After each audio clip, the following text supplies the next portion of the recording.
Hello and welcome, everyone. Hello and welcome. I see we have two people watching, so thanks for being here. We're going to talk about Morocco and Gibraltar. Hopefully, the volume is okay. And yeah, I'm just here. Fortunately, we have our co host, William Shakespielberg. So thank you for being here tonight with us. Hey, thanks for having me. Canadian Spider-Man's awesome. Absolutely thrilled to have you here. I really appreciate you taking the time to be here with us. And Miskatonic Madman, hey, hello and welcome. Uh, Happy to have you here. So we're looking right now. I probably don't have to tell you. This is the Rock of Gibraltar, folks. And now there is it actually is part of England, but it's located in Spain. It is the southern tip of Spain, right out in the Mediterranean. But when you go there, you cross a border into Gibraltar, and it has double decker London buses going around. It is a territory of England, and it uses British pounds as a currency. It's got the British flag all over the place there. So it is definitely an English little town, and it's quite stark. It's quite large, and they've got there's two peaks. Really, it's kind of bucktooth, and so the viewing area is on one, and you can look across and see the other side of it, and it's just really impressive with all of Spain laid out before you. You've got, I don't know, 20 or 30 kilometer view, as you can see from the picture. And now there's an interest. I don't know if you know this, William, but I didn't know. On the other side of see, there's this the Straits of Gibraltar open up into the Mediterranean, as I'm sure most of our viewers know. And on the other side of the Straits of Gibraltar, there is a matching mountainous rocky formation located over in Africa, in Morocco. That's sort of a partnering kind of rock formation. So it's sort of like the gates into the Mediterranean, and you can actually see it on a clear day across. Because, like I said, you can see 20 or 30 kilometers, and it's about that distance across, more or less. Wow, Uh, thanks for being here, Miss Katonic and William, yourself. oh, I didn't know that. That is really cool. And are you looking in the direction of the other mountain? That No, no, that would be off to my right. So I'm looking towards Turkey, really, towards Italy, towards the rest of Spain, into the Mediterranean, and that's the other. Like I said, the Rock of Gibraltar is sort of jagged and a little bucktooth at the top, and so that's just we can see um, the other half of the Rock of Gibraltar, really. And if I left this balcony, this observation platform, you can walk over to it, but you take a cable car, like a ski gondola. Really, it's like a ski gondola, and similar to if you've been to Hong Kong. You can go see the big Buddha on a similar cable car, and that's how I got up here. And there's monkeys up there, and they like to steal your stuff. No kidding. so now hang on. The mountain that you're looking at right now, that right there is the Rock of Gibraltar, correct? Correct. And can you go to the top of that mountain with the cable car? Is that what you're saying? Uh, Or to yes, and I'm on part of it, looking at oh, the other part. I see. Yes, Okay. it's Okay. all one face, and there's just a little bit of a jagged edge along the ridge. But so there's sort of two or three sort of pinnacle points to the Rock of Gibraltar, and I'm on one looking across at the other. And yes, if I wasn't worried about security or monkeys or anything, I could leave the platform and in about 20 minutes or 30 minutes hike up to that other side. Yeah. Yes, Christopher Dominguez. There is a ferry that crosses the Strait of Gibraltar, Morocco to Spain, and it lands in Tangier, or it lands in Also, not only does well, we're in Spain. Gibraltar is Southern what we're in now, and part of Spain. And then looking, if I was to look to my right, there's Morocco, and you can take a ferry over to Morocco, which I did, and we'll be seeing that shortly. And you end up in Tangiers. Great to see you. Hey, Andy Masterson. Great. Miles, kilometers are for a bunch of sticks. Right. That's awesome. Thanks, Andy, for being here. Great to see you. Now, Canadian. Hello, everybody. Lemon pie. Oh, yes. Go ahead, please. Do you remember how long that the boat ride was to get into Tangiers? Remember that? And here we are. So I took the ferry, and here is Morocco. Now we are in Morocco. I do. Yeah, that ferry, and donkeys everywhere. It's definitely a third world country. Hello, Ray Lucard. And the monkeys on the Rock of Gibraltar are Royal British Army. They are, and they like to steal stuff out of your backpacks. And they have signs everywhere. Beware the monkeys. Hey, Andy. Saying hello. So the ferry was about an hour and a half to 2 hours, which, okay, great. There's a donkey in Morocco, in the Medina. So we landed in Tangiers, and this is Tangiers. It is the drug gateway between Europe, or one of them, between Africa and Europe. And so it is a dangerous, can be. I don't mean to disparage Tangier, but it is, like Vancouver or Los Angeles. It is an international destination where you can transport drugs. And so you got to be careful. Tangiers is an international mystery port. You've seen it in James Bond movies and things like that. So this is a tannery in the local Medina. Medina just means a walled city, old part of the town. Whatever city you're in, they have a Medina, and that's an old walled city inside the older part. And this is a leather tannery, and they use real sheep leathers and other animals' leathers, and they actually dye them by hand. And this is one of the few places they still use traditional dyes. William, I don't know if you can see, those are clay and mud sort of pools that they've made and made out of brick and clay. And they bleach them with the white and the lye. I think it's lye that they use, William, to get all the bleach white. And then once they bleach everything white, then it goes into the various pools with the colors. Can you make out the colors there where they're dyeing all the leathers? Yeah, that looks incredible. There wouldn't be a chance for you to actually participate in this, would there? No, well, you know what? With enough money in Morocco, you sure as hell could. It didn't occur to me at the time. Money and talk. I wasn't. Yeah, but I should have. That's a good point. So those are all animal hides that they're tanning by hand. It is a huge tannery. I believe it is one of the last in the world that they do it by this process. And this was in Tangiers. Fez was immediately after Tangiers, but I think that was in Tangiers. Did you get to see the? Did you happen to see the hides before or after? Yeah, because they would carry them out, and they would carry them out into the white area, where they start and whiten them and bleach them and everything, and then they would color them in these different colored baths that you can see, and all those baths are dyed with natural dyes. Hello, good to see you. And a heck of a lot of asses. You got that right. And hey, Cam's here. Hi, Cam. Great to see you. You look at this and you wonder, how many centuries have they been doing it just like this? Well, it's one of the places that still uses the traditional techniques. Yeah, exactly. And it's all, but the people that work in the white area, the lye, that's really, and they don't wear protective equipment because it is Morocco, third world after all, and so they don't, it can't be healthy for these guys. Can't be. You wonder if they're possibly not even aware of the danger.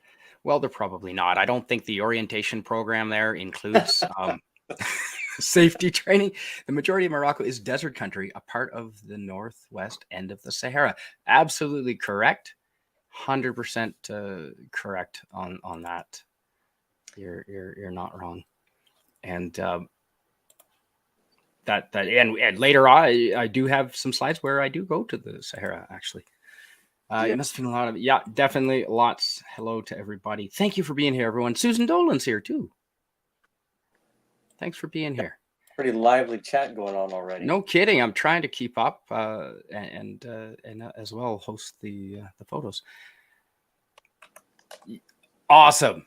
It was 19 times. Okay, Cam. I was telling William Shakespielberg, I think I told you 15 times that he'd been there. Obviously, yeah, you're close. You're close. Definitely. I mean, once you're at 15 or 19, really, I mean, that's just...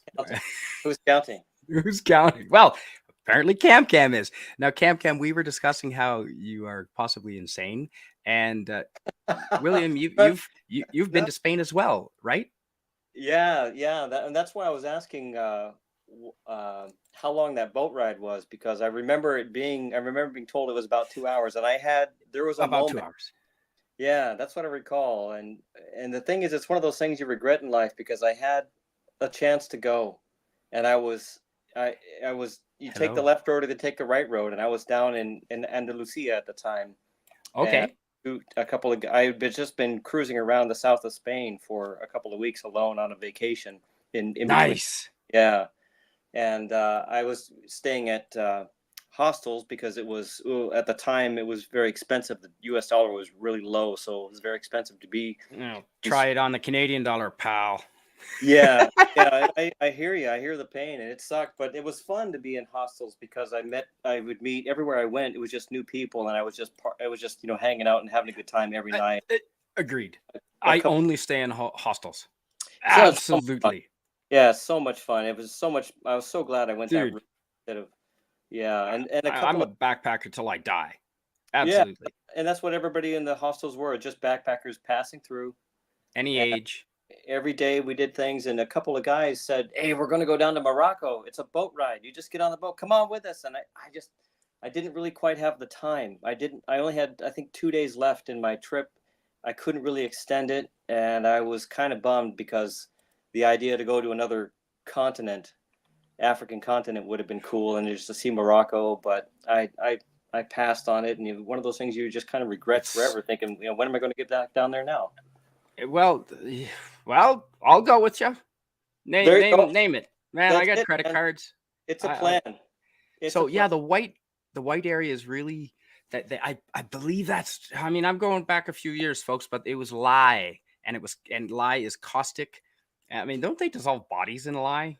I believe they use that for corpses. They sprinkle it over corpses, or at least they did back in the day. And whatever. I mean, anything you're bleaching the leathers with to get them white is obviously not good for you. But so this is in Fez. Fez was right after Tangiers. There's a story coming from Gibraltar over to Morocco. I decided to go over. Why not? Never been there. Hopped on the ferry. Like you said, it's 2 hours. So I knew Tangiers was a drug trafficking kind of sketchy place. And the last thing you want to do is arrive at 10 p.m. at night, as opposed to 10 p.m. in the morning. And so I booked it for like 2 or 3 in the afternoon. And I had my fiance with me at the time. So I was only not worried about I'm never worried about my safety, really, because I'm usually pretty not stupid when I travel. But if I've got someone with me, I even am more cautious. So these are all spices and oils. There's lots of markets that you can find all through Spain. And this was a little medicine shop with all kinds of things. Now, this is in Fez because, like I said, I didn't spend much time in Tangiers. I booked the boat for 2-3 in the afternoon. Nothing really runs on time there that I saw.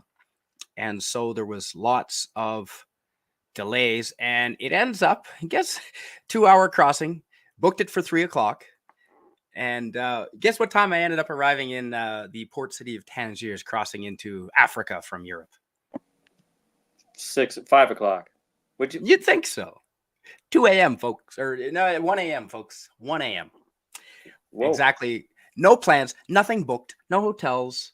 I had my Lonely Planet guide with me. Got off the ferry, and you go through this chain link fence area of the port where there's military guys with machine guns everywhere. And obviously, I didn't take photos of that, folks. I was just trying to not die. So there are no photos of me exiting the ferry through the machine guns and the chain link fences and razor wire. So you go to Tangiers, and we walked all over town trying to find a place to stay. Everything was booked up. Ended up going to a very fancy hotel, which I have a photo of here later. And I was willing to pay up to 200 American just to have a hotel. We did end up finding a hostel. It was a bed. It was the shittiest hostel. It was terrible. But anyway, then the next day I caught a bus to this place, Fez. And yes, Fez is where you get the hat like Harvey Cthulhu wears. I didn't buy a Fez. I should have, but I chose not to. Anyway, this guy is making... Fez is a wonderful town. It's got lots of merchants and craftspeople. And as I showed you in the previous photo, lots of shops with all kinds of quirky medicines in glass bottles and spices and herbs. And this guy's making fabrics, tons of fabrics. Everywhere you go, you walk through the streets in Morocco, people are trying to sell you stuff that they've either made, and be it food or fabrics. And these these are handmade, man. Handmade. Like, talk about quality, William. Yeah, but I bet they're warm too. I bet those You're things right. really keep you, because is it going to get pretty cold there at nighttime or well, the desert is, yeah. I mean, it is cool, kind of cool in the morning. Yeah, absolutely. Hey, Matt G, thanks for being here, Matt. I suppose your altitude is going to matter there. Well, here we were close to it wasn't too bad. Fez it's a little bit in the hills, but it wasn't too bad. I mean, you'd wear a long sleeve shirt. Okay. In the evenings. And Cam says, I've been to Spain for 3 to 4 weeks, 6 times. I've run 19 times, multiple runs during the San Fermin Festival. I'll explain on the show. And William, you are highly encouraged to join us. That'll be absolutely. That'll be a trip. That'll be a lot of fun. Yeah, well, Cam's a riot if you've ever streamed with him. You did. I've certainly listened to him, so I'm looking forward to hearing this. I will live vicariously through his misadventures with the bulls. Oh my God! I know, right? Good to see everyone. James Caserta, hello, welcome. Didn't mean to skip over you that quickly. Hello and welcome to you, sir. And I better get going on these photos because we don't have 17 hours. This isn't a tribute stream, folks. It's not going to be 9 hours. It's going to be about an hour or so here. So when you're walking through the Medina, which again, I said is the walled old part of any Moroccan city that I went to, it's all they've got lots of shade cloths overhanging and above the alleyways, and the buildings are very narrow and tall and made of clay. And every once in a while you can look up and you can see this is a giant tower of a local Muslim, what do they call those Muslim churches? Shoot, it's escaping my mind at the moment. Mausoleums. Yeah, mausoleum. Is it a mausoleum? Yeah. And here's a donkey, and the main mode of transportation, it seemed, that and motorbike, which is the modern donkey right behind that one. And all those containers were baskets, and they were empty, folks. So that donkey is really not carrying much weight at all. The port must be heavily guarded place, as I described. You're darn right it was, Christopher Dominguez. Absolutely. As heavy as the Berlin Wall. You know what? I've been to the Berlin Wall, and yeah, well, the Berlin Wall now is not really, well, it's kind of, I mean, they are guarded because it is a piece of history. So like any historical monument. But certainly not like the Berlin Wall was back in the day. So there's a lot of smugglers, and temperatures are rapidly decreasing. They did. Yeah, that's thus the long sleeve shirt. Mosque, thank you. Mosque, thank you, guys. So yeah, so every once in a while when you're walking through the Medina, you can look up and you can see glimpses of the huge mosques. And there's, of course, live chickens in the markets, watermelons. Sorry that photo's a little, but the fresh fruit. Man, have you been to somewhere like that's near the equator where the fresh fruit is? Holy, yes, you have. Yeah, and I've lived in Hawaii for a little while too, so Yeah, I think you that, mentioned that. they got fresh fruit there for sure. It's a lot nicer than the Pacific Northwest where everything is shipped in from somewhere. Mm-hmm. As far as fruit goes, yeah. Yeah. How's that for a layout? Maybe that's a little better.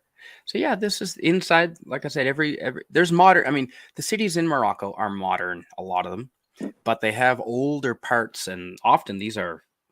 I mean, in Fez, I think most of the city, the bigger part of it is walled and old, and it's called a medina. And you go in, and there's all kinds of. I mean, everything is in. We had a guide in Marrakesh because you'd get lost for years. You'd get lost through all these shops, and there's not a lot of English spoken there. There's some, but not a lot. And so it was advised to that we hired from our hostel guy to get a guide for the Medina in Marrakesh, and it was well worth it. But this is Fez, and as you can see, this is all handmade brass and handmade, just all kinds of clocks and watches and all kinds of cutlery and plates and cups and fancy metalwork. The metalwork was all done by hand. Wow, look at that. Boy, those are cool. Yeah, those are the curved blades, and that's it's a gherkin style. But I couldn't. I'm not a history expert, and I don't know. But yeah, these were all. I mean, you could purchase these. They're all decorative. Now the blade, of course, is not curved and pokey on the end like that to that extent. But yeah, these were beautifully done, all by hand, copper, brass. And again, the Medinas, like I said, they're narrow, they're tall, they're often covered from the sun for protection, and so you really can get lost. And a lot of the shops in the heat of the day, they close up shop, as you can see. And if you can see the blue tile work right on the right hand side in the foreground, um, Yeah. any place that they had ceramic tiles that could afford the ceramic tiles, they were done all again by hand and just extremely elaborate. And here's this is inside a mosque. I didn't want to go in and actually take a photo inside, so I just stood outside. But you can see the rug, the handmade rug, and the ceramic tile work, man, and just incredible architecture. You suppose if you were to buy one of those knives, you'd be able to get it back through the airlines current rules today, or do you suppose that you could get it back now, even in checked in luggage? I have mailed stuff back from India before, and I would probably mail something like that. But yeah, checked luggage, you could get away with.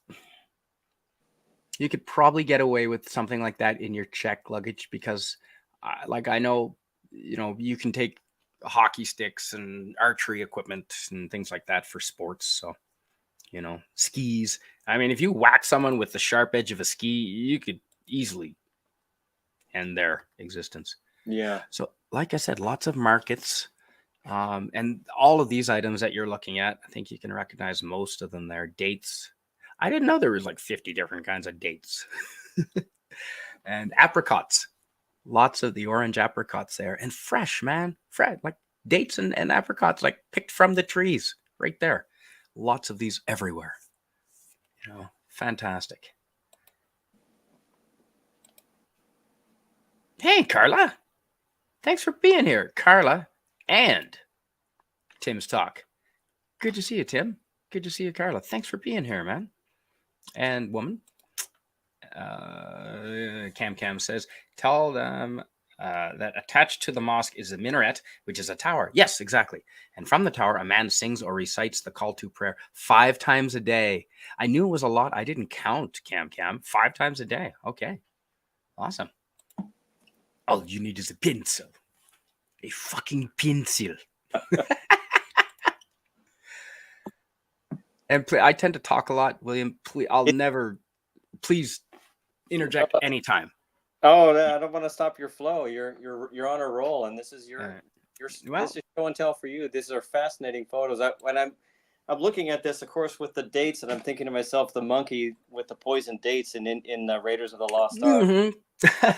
I wanted to ask Man, you if it happened. If I was that never in Marrakesh? That was in Marrakesh. wondering, yeah, where is that? Because I thought it was in Morocco. Of course, I don't know if it It's in was. the Medina in Marrakesh, and we've got photos coming up, but they look similar to this. Okay, So there nice. you go. It Every might have once in a while. been. It might have been a Hollywood set, but who knows? It might have been on site. I think I read on the credits they actually went there. Like, how Nice. can you like good friggin' Yeah. luck replicating that in Hollywood? So Yeah. this is Yeah. again Fez with the minaret and to the mosque. Thanks for the chat because I'm not a expert on Morocco. I went there for 2 weeks, and anything that I might say that's incorrect, please correct me if you know better. I certainly don't know often everything, and I try to know what I'm talking about as best as I can. The movie was set in Cairo. Oh, I could have. Okay, I thought at one point he was in a Medina in Marrakesh. Because I could have. So yeah, I mean, surely Indiana Jones has been to Marrakesh, right? Yeah. My own lack of being into either of those places means that I'm going to screw up that. I've never been to Cairo, but Yeah. that is on the list. That you know what. I planned a trip to go to Ukraine, Cairo, and Turkey, and it was planned for 3 months before the pandemic, and or 2 months before the pandemic. And then when stuff started coming in about China, and then I just said nope, couldn't pull it together in time. Do you see Miskatonic points out that's a lot of. I didn't even realize that till Miskatonic says there's a lot of Oh satellite. yeah, holy That's, shit! that's a good Well, yeah, call. because they don't have cable like they don't run cables through town because mostly filmed in Tunisia. Ray Isn't Lucar wasn't Star Wars also filmed in Tunisia? The now, original Star Wars? that rings a bell. And I was. Tunisia, isn't that's close to Morocco, if I'm not mistaken. If I remember my Egyptian or my North African geography, Tunisia is not that far. So Republic of Tunisia, northernmost country in Africa. So and it's east of Morocco by one or two countries. So you can yeah, see the modern yeah. building in the background there, but around in the Medina in the old town, um, it's really quite just mud and brick buildings as opposed to new concrete that you can see in the background there. But I didn't really go to the modern city as much. I tried to stay in the old parts and just piled on top of each other, as you can see, folks. They must not get earthquakes there because these things look like they've been standing for a long time. I think so. Oh, and Ray Lucard says that canyon was the same from Star Wars in Tunisia. The man is called the Muezzin. Oh, and please forgive my pronunciation. The call to prayer is called the Adin. Yes, 5 times a day. Thanks, Cam. They shot A New Hope and Phantom Menace in Tunisia. Didn't know that.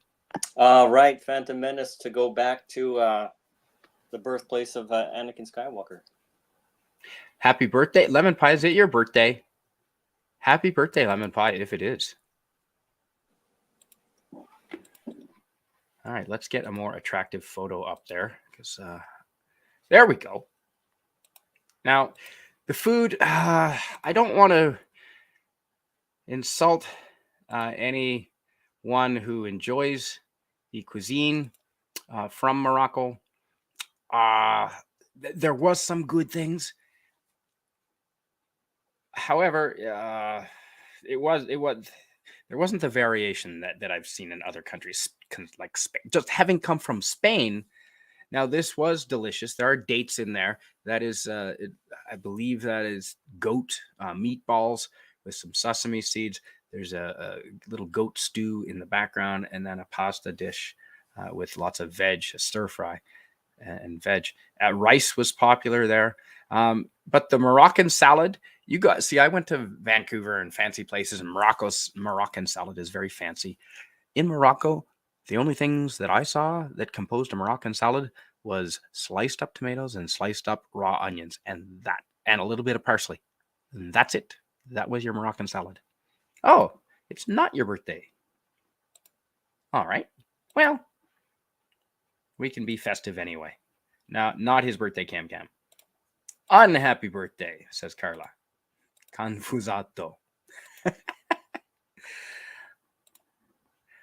Yeah. So, but I mean, they did have the plates, the clay earthenware that they use to cook their dishes in big ovens are called tangines. Again, my pronunciation is terrible. And the tangine, so the food that they cook in it is often referred to as a tangine. And you can get any kind of tangine. They can throw all kinds of stuff in those earthenware dishes and roast them and cook them. And they're just fantastic. Delicious, folks.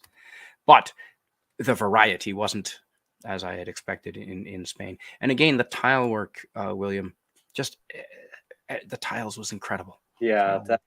that is just gorgeous. We see a lot of that in the south of Spain too, so it's familiar, yeah, to see it, and it's a remarkable too when you walk up to it. At a distance on the photo, it looks beautiful, and then you walk up to it and you just stare at it, and you put your hands on it and touch it and go, oh my God, it's so intricate, it's incredibly intricate, and you think to yourself, we would not spend the time, well, at least in the Western world, we No. wouldn't even think spent the time to make anything like this today. Not even. Well, you've seen Alhambra, right? So I've been there. Yeah. yeah, And exactly. it's just So it's we couldn't do that. All day. We There. wouldn't. We would. I mean, guys spent their entire lives on one wall in one room. Right. Yeah. And then their sons did the next wall, and then their sons did the next wall. Like, we just don't do that here. Yeah. And all this is hand carved, right? Yeah. All that's hand carved, folks. Yeah. And that's just a city gate through I said a walled. Okay, so there's a wall around the older part of the city, the Medina, and this is one entrance gate into that. And they're pretty formidable. And back in the day, they were used for protection. We see this architecture style too. I'm not sure what we would call that, but the Pope hat style. See that everywhere. Yeah, right. With a little, sort of like a spade from a deck of cards, I guess, at the top. Yep. But the arch is, obviously strong and needed. I wonder if I would suppose they might have taken that from the Romans, who I believe are the ones who came up with the rounded arch as being a very good structure for hallways or for doorways, passageways. Yeah, they took that, and I'm guessing if I'm to assume that the Romans did, if I'm right that the Romans came up with it, well, these guys came afterwards but added style to it. Yeah, that's a good way of putting it. Yeah. And you could, again, little shops with, like, these are pastas and lentils and all kinds of things you can buy. Little convenient. See, there's no big department stores in the Medinas and the old parts of town. No big Walmart you can walk in. So there's 100 little shops, like, instead of one big store. It's sort of like here used to be. They've got 100 little shops. And again, this is just from around Fez and Tangier. It looks like a big architecture. Is that a big steel gate? Those are big steel doors. Yeah, absolutely. Yeah, just really impressive. Huge. I should have got a hat in Fez. Now, after Fez is Rabat, and Rabat is the capital city of Morocco, and it's on the ocean. It's seaside. And it's more of the town is modern, but it still has markets like this. And this is, I mean, if you like markets, folks, and you like just wandering through markets, open air markets, lots of fresh fruit, lots of fresh veg, and a lot of shade, so you don't get. What time of year was this? King Kong, indeed. Oh, this would have been before Christmas, between Halloween and Christmas. So, November-ish, October, November. No, was it that late? Yeah, it would have been. Yeah, it was after summer. Yeah. There we go. Over coffee talking Trek. Yes, there was lots of coffee in Morocco, and it was excellent. And Cam says, a tangine is a baking dish with a conical top, like a chimney. Exactly. Yeah, and they were made of earthen, like clays, ceramic. Yeah, it made everything delicious. It's like doing everything in a slow cooker. And again, the markets were just, there's breads and rice and whatever you want to buy, folks. It's fresh right there. Another thing for folks that haven't been outside the United States. I know that there are plenty of us out there. Well, plenty of people out there who haven't. The Thanks. the fruit, the fruit and vegetables in these places, they're not, in my experience, they're not covered with all kinds of chemicals and preservatives and crap. So you can tell right away. Now Hmm. these look quite nice. Like those tomatoes back there look pretty incredible. Oh Um, yeah, the but eggplants, the tomatoes, the onions, the garlic, yeah, look the at that. Look at those. shallots. Those things look like, boy, those eggplants look like they were just picked. They were Yeah, they were that day. yeah. I, And thank you, Ray Lucard. Terracotta. I've seen in too many places where you walk into a market and the fruit and the vegetables look like they're already decaying Yeah, in front of your they've been eyes. there for a while. Yeah. Well, Yeah, in these the look. these are all dates, and these dates were in the foreground. You can see dates, and they're all strung together. The dried dates, sort of like in necklaces that you can carry around.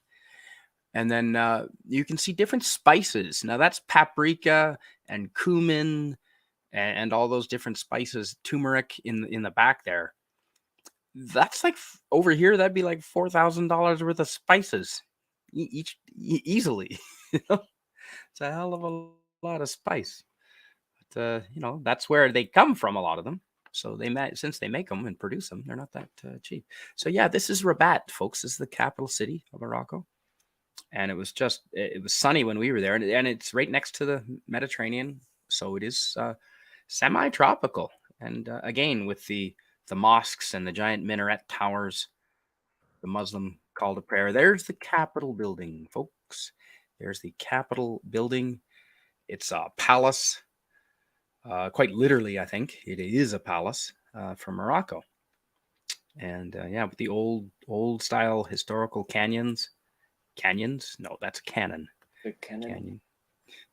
Cannon is yeah, again, the cannons for history and just incredible architecture. So there is the Capitol building in the capital city. Now I can't read Moroccan, but I'm gonna go on a limb on this one.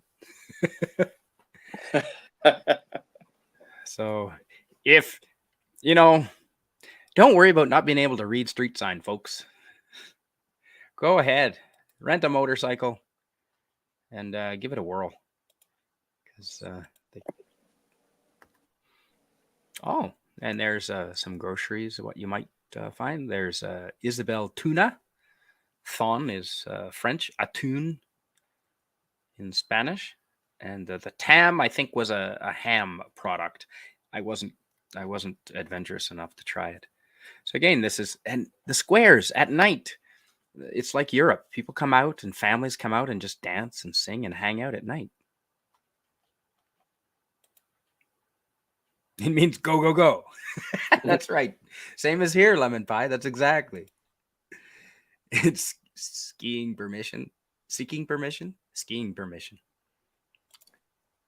Two people on skis. Really, Ray Lucard? Let's take a look at that. Yeah, so this is again just When two people on skis. That is two people, or on a toboggan. It's two people, one guy on a toboggan. the Olympic Center must be nearby. That's right. Do you recall Canadian Spider-Man? Do you recall the variety of languages that you heard when you were down there, and the different recognized how many? I remember in Spain, and of course being in the Mediterranean Sea, with hostel, just being around hostels, you it's just all travelers. So I heard a lot of languages. That's right. Yeah.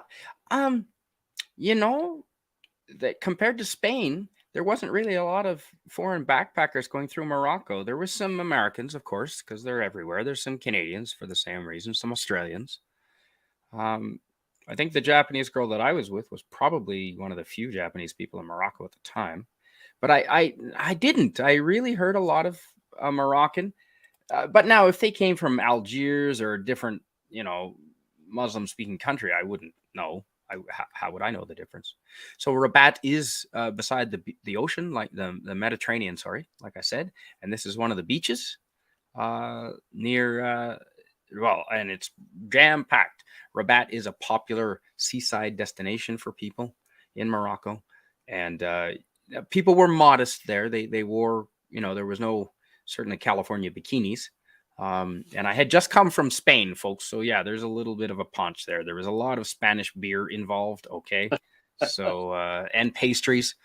So give me a break on that one. And there again, okay. So looking from the sea, on the beach in Rabat, the capital city of Morocco, right on the coast. This is as an invading force, maybe, or visitors coming to the coast, landing on the beach. You'd see the walled old city of Rabat on the hill there, and defendable with cannons and everything positioned up there on the walls. So yeah, but it was there it is from the walls, looking down.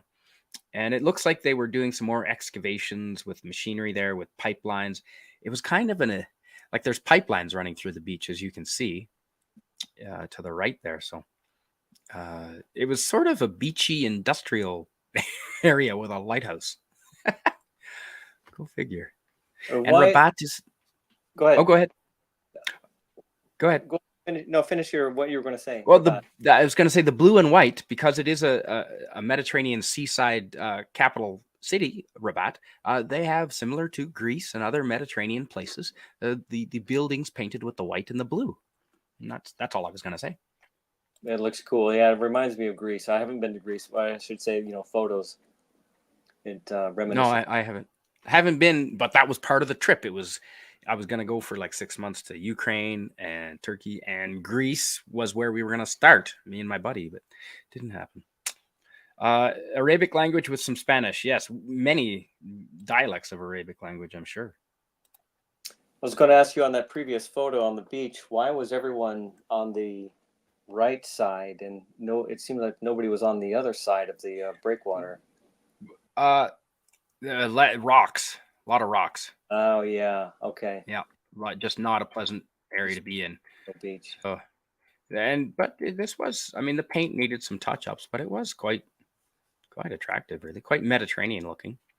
And again, with the architecture, just massive doors. And yes, King Kong is behind those doors, I suspect.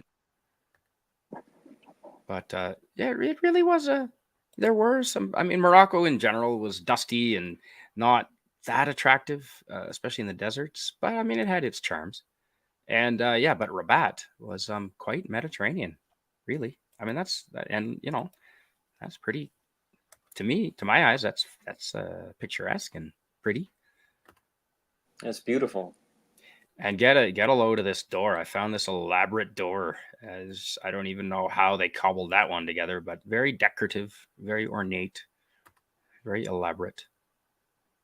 And again, the beach with the walls and the palm tree. And that, yeah, right from the beach, looking up onto the walled city. Yeah, Rabat was an impressive capital city. Stayed at a hostel there. I got to say, the hostel in Rabat, it was run by a guy it was like in a monastery, man. We couldn't sleep with the girl that was traveling with me. Had to have separate rooms, of course, and because it is a very religious area, and had to go to bed at 11 o'clock.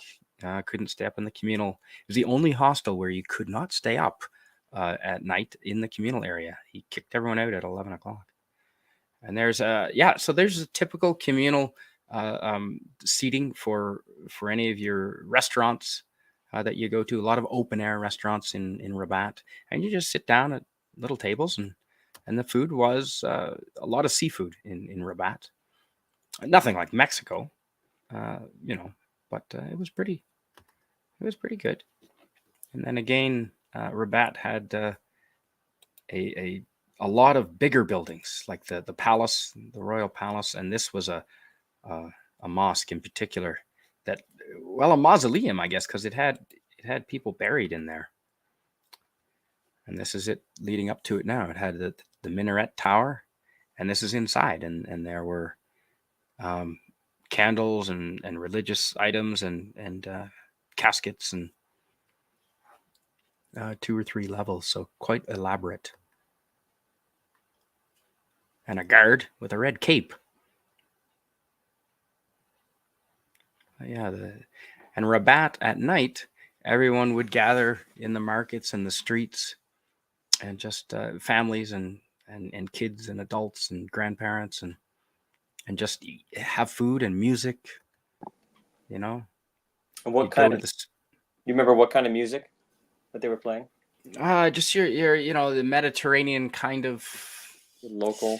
local Arabic music with the different 3-string guitars and flutes and a lot of wind instruments, but a lot of guys just cooking food and on the street stalls, and you wouldn't cook at home because it was just so easy and cheap to go, and these guys are cooking it right in front of you there. There's some fried pork, and he's throwing it on some bread with some parsley and sauces. The bread's on the left there, and he's cooking stuff up on the grill. And it was simple, like it's not elaborate, but it's all fresh and delicious, and they're cooking it right in front of you all night long. You know, um, What do you suppose it costs to if you were to try to chicken. live there for a few months now, and you were to eat every night out with street vendors? How much do you think it would cost per Oh person? man, you're talking $3 or $4 a meal at night. Yeah, 3 or 4 bucks, and no, you could spend 20 if you wanted, but three sure. $4 to get a good meal. And these are pig's feet, which apparently they sell them, and Oh yeah, a you can delicacy eat them. in China as well. The word to describe a cone-like top is conical, not canonical, which means according to canon. Damn autocorrect. Now we knew what you meant, Cam. Conical. I forget whether I read it as conical or canonical. Either way. All right, we have an intelligent audience here, so don't worry about that. And here's a guy repairing shining shoes, so you could get your shoes shined up there. Lots of traditional guys just trying to make a buck any way they can. Did you run into beggars on the street much? Some, but whereas I didn't and they were obviously had a missing arm or missing leg or something like that. But you know what? I see more in Vancouver. Yeah, So again, it doesn't appear to be many in the photo. I see more in downtown Seattle than I do here. So yeah, exactly. So this is Casablanca, folks. This is the city of Casablanca, and this is right in the center of Casablanca. Beautiful, well manicured area with some modern, you can see the buildings there are relatively modern. And so I rented a hotel, and I'm sitting on the balcony overlooking, and it's right near the port. Casablanca is again on the coast. You can see the ocean there in the background there. And so the hotel that I stayed at, which was because there was no hostels really, and the hotel was cheap as chips. So it's called Hotel Central. It's right by the port. It has a rooftop area that you can go up, is what I'm standing on in this picture. And you can get food delivered up there. And it is quite a fancy hotel. I think it was something like $40 a night for two of us. And yeah, you can have lounge chairs to sit up top and a great view of the port city. And in Casablanca, there it is. That's Rick's Cafe Americano. wow. From the movie Casablanca. That is it right there, folks. And I did go in. Now, I've never seen the movie, but I'm aware of it. I just picked it up last Christmas in the 4K release, but I haven't had a chance to watch it yet. Yeah. So, I mean, because it is such a famous place, I did go inside Rick's Cafe Americano. I did go up in there. You can see it on the wall outside there. Rick's Cafe. And right, not too far from it is the second largest mosque in the world. And it's right in Casablanca. And that's it.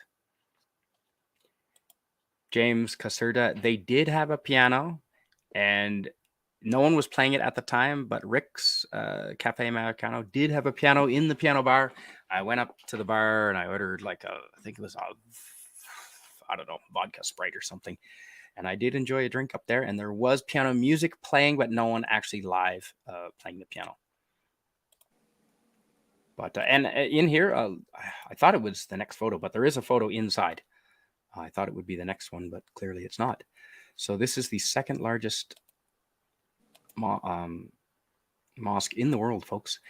And it was so elaborate. And these kids, see, this mosque is so ornate and expensive, like millions and millions and millions of dollars. The money in Morocco is referred to as the dirham. Again, my pronunciation, I apologize, but the dirhams is the currency.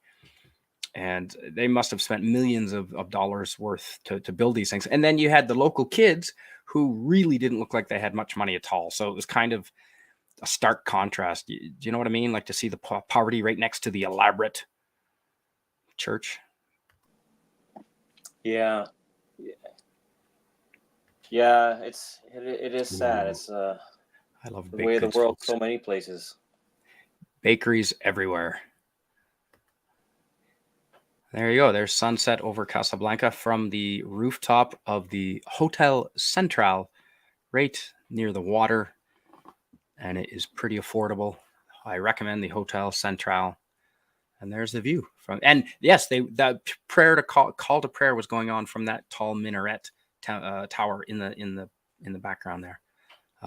As the sun was going down, they were, and it was cool, man. Like right out of a movie, you know, the call to prayer, the Muslim call to prayer, being shouted over loudspeakers all over the city. Oh yeah, all over the city, all over the rooftops. That was amazing. And there's inside. There is inside Rick's Cafe Americano. Wow, yeah. So there you go, James Caserta. And I think just over my shoulder, you can see there is a piano. There, well, I know it's there. I can see it, but just behind the lamp, just at the same level as my shoulder, there is the top of a piano between me and the couple seated there. So that is the piano, and that is Rick's Cafe Americano. And I am standing at the bar having a drink. Now, when I do see the movie, and I haven't seen it yet, but when I do see Casablanca, it damn well better look like this, because otherwise I'm gonna feel silly. So you didn't have dinner there, Spidey? It was pretty. It would have blown my budget for the entire next month. So okay. Oh yeah. Man, when I backpack, I'm in third class. Like I'm with the locals, man. I'm eating in the streets in the Medina.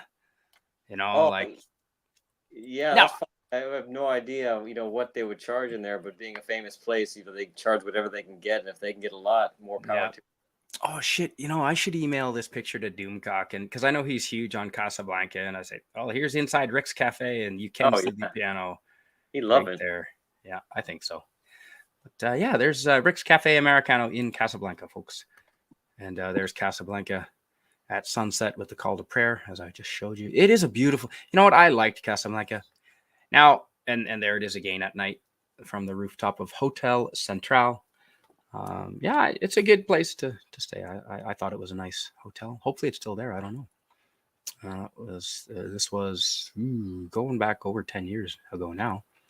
So yeah, Casablanca at night. It was a beautiful city, but you know what? There were big cockroaches running around the streets at night. And I made the mistake of telling the girl that I was with, pointing them out. I ended up long story short, because I was a simp and silly back then, I ended up piggybacking her back to the hotel for 2 blocks because the cockroaches were all over the sidewalks, man. It was everywhere. Really? 25% of the world is Muslim. I thought it might even be higher than that. Okay, cool. Thanks. Thank you very much, James Caserta. Thanks, Christopher Dominguez. Yes, this is the second largest, like I said, second largest. It was at the time, a little over 10 years ago, the second largest mosque in the world. And I can't describe to you, William, have you been inside this one or no? Well, if this was in Morocco, no. Yes. Yeah. Morocco. Yeah. No. And this is pretty elaborate too. This looks dude. This looks very, very elaborate. Very, very good, like exceptionally compared to the ones I've seen. Well, and that's what was kind of a little upsetting and a little disturbing, because you had this wealth, and this is all good. None of that is fake gold, folks, that you can see. All of this is really elaborate. And then you had those kids like that were obviously poor, just standing around outside. And it's like, wow, the government of Rabat spent the money on this instead of, now, mind you, they probably got donations from the Muslim world, I'm sure. But yeah, just incredibly ornate, folks, inside the second largest mosque in the world. And you had to go by tour. And well, for most of it, you had to go by tour. You could see a little bit of it on your own. We did take a cheap tour to go around, and it's just gorgeous, like marble. All this is marble, highly polished marble and gold. Decorations, and just incredible. I mean, that's all hand done. All of that teak wood underneath the, those arches there are made with adorned with teak wood, and all the most expensive ceramics and tiles, and this was a bench, but it was too nice. I didn't want to sit on it. Those are benches. Just everything was. Yeah, those look crazy. Did you see anyone sitting on these? Nope, that's why I didn't sit on them. I mean, I'm assuming they're benches. I don't. What else the hell would they be? I don't know, but maybe fountain. Oh, those are fountains. Yeah, those are fountains. That sounds about right. Those are fountains. Wow, only took me over 10 years, but those are fountains. That's why no one was sitting on them. Huh? Look at all of them in the background too. Yep, those are well. There's no water. Clearly, the fountains are shut off, but they are fountains. And yeah, this is a pool again. Apparently, it's a place where you go and do a religious bath. And this was the lower floor. This was underneath the mosque, so this is a lower basement level. But for, I would assume, religious purposes, to bath in there. This was the guy at my hostel. Hooked me up with this fella who sold me this shirt, and I have this shirt in my closet, and I might put it on later and show you, but I still have that shirt, all hand done, and very friendly. I'm sure he probably could have given me a better price, but I was happy with it. That's I love that shirt. That is beautiful. I really liked it, man. I really did. I'm putting my shopping list. When we get down there, Spidey, I'm getting one of those shirts. That is awesome. It is. I love it. I've got it in the closet. I think I've got it right here. I can pull it out. Hey, keep it down. I'm trying to sleep, says Gorillas. Good to see you, Gorillas. Hello and welcome. No, so handmade shirt. I think that was less than $10 American. Hand stitched, very lightweight and cool, and a type of silk. I'm not an expert in silk, but it was a type of silk. And this was the room that I was staying in, that I was able to rent for just a few dollars. Sorry? No, keep going. I don't want to slow you down.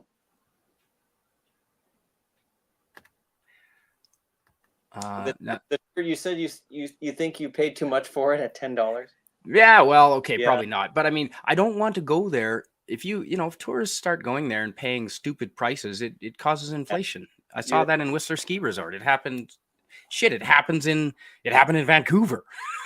Well, it creates other problems too. It causes the locals to somewhat expect other tourists to come along and have to pay more as well. So it creates a problem for follow-up tourists as well. It can create animosity. It can create animosity for the locals against tourism, thinking all these rich people come over here spending their money, throwing it around like water, and making them kind of feel bad. But it is true that when you travel, you want to be respectful of not only the custom, but the pricing structure, and to pay a little bit more is reasonable. You're the tourist, you're the one going around and seeing the world and admiring their livelihood, and they live off of this extra money that they. But you're right. It reminds me of, in Panama, I bought a shirt similar to that. I paid about $20 for mine. and it was all it had handmade embroidery work on both chests, both sides of the chest, coming over, draping over the shoulders down to the chest, and it just looked beautiful. And they wanted $25 for it, and I talked him down to $20 for it, knowing full well that they were still making a killing. And Yep. yeah, Yep. and the person was, and I did that, and I spoke to him in Spanish, so it was fun, and Mm-hmm. he was thrilled, and I was thrilled, and still, I only put the shirt on for special occasions because it just feels so special and delicate, you know. Yep. It's Yeah. awesome. So now we've moved our right here. Yeah, again, little shops. There's no big Walmarts really that I saw. See little shops selling all kinds of chilies up above and spices and things in little containers. And then this guy, and unfortunately, I cut his head off. Sorry, folks, that's not intentional. I didn't mean to cut his head off, but it won't allow me to. I didn't format it correctly, clearly. But these are all sweets. These are all really sweet pastries and more like what's the praline, is it, with made with almonds, like really sweet They look pastries. like they look like baklavas. Yep, some of them are little baklavas and some of them were solid like almond finger type shortbreads, but they were super sweet. Yep. Wow. Yeah. Yeah, I didn't mean to cut. No, I that's why I had to leave Morocco. Yes, I had to leave Morocco in a hurry. You need a coffee stand right outside this thing. You'll be in business. Yeah, no, yeah, I cut his head off on the photo. Sorry about that. But yeah, now this is Marrakesh, and in the Marrakesh markets at night. So here we go, folks. And these guys, I think they were fortune telling or something around the light there. But and then you had guys in the background with the big wheels with oranges selling hand squeezed orange juice on those big carts at night. And in the it's a huge square in Marrakesh at night in the middle of the market. And it's just holy shit, just selling all kinds of things at night there. Just again, and it's a place to just go and hang out and people watch, like locals and tourists. Not that there was all that many white tourists, but so there's Marrakesh market at night, and the orange juice guys have the center stand there. They were making a killing. They obviously are highly connected. But yeah, there's Marrakesh market at night, folks. And it was crazy. And you have to, like you were saying, yeah, you've got to barter. You've got to negotiate because there's no listed prices, and they enjoy it. They enjoy it. It's like a social. Like you're kind of rude if you don't negotiate. Like it's part of their social custom. They absolutely expect it. And who knows, if you don't negotiate, they probably think you're stupid. If you don't at least try a little bit. Cool, Cam. Thanks for the explanation. Certainly didn't know as much as you or Susan. So thank you for the slight information on the Muslim, the Muslim beliefs, I suppose, to Susan and Cam. Thank you. There can be only one, yeah. I didn't guillotine him. I cut his head off on the photo. So yeah, Marrakesh market at night. Absolutely just a weird circus place, man. Okay, so these are the tangine pots that I was telling you about. And as several people in the chat have said, that the tangine is the name of the earthenware terracotta cooking vessel with the conical shape top.